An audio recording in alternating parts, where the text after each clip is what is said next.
Mummy पोरीने कसं राहिलं पाहिजे ह्याच्यापेक्षाही नाही पोरांनी कसं वागलं पाहिजे हे महत्वाचं आहे. जे अत्याचार ते घडायला लागले की नाही ती फक्त आणि फक्त पोरांमुळे. पोरं सुधारली नाही पुढे सगळं अंश मुली असतात की नाही त्यांच्या शरीरासोबत किंवा मनासोबत कधी खेळायचं म्हणा आणि टाइमपास पण करायचं नाही. गुड करा अभ्यास. अंश जर पोरी रात्रीच्या बाहेर फिरत असतील तर आणि फिरणार की त्यांच्या कामासाठी त्यांनी फिरणार नाही आणि त्यांच्यासोबत आपण चुकीचं वागायचं नाही आणि त्यांना त्रास पण द्यायचा नाही.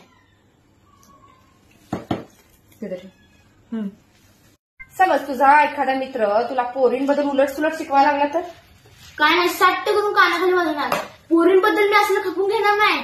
चांगली पोरं असं वागतात वे सरळ मैत्री तोडून टाकणार मी. गुड.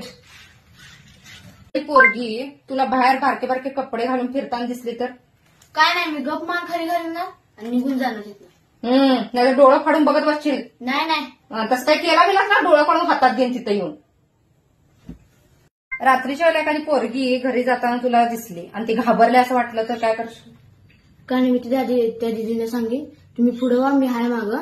तुम्ही घरी पोहोचल्यानंतर आम्ही आमच्या घरी निघून जाते. आपण घाबरवायच नाही तिला जाऊन. नाही सेफ वाटलं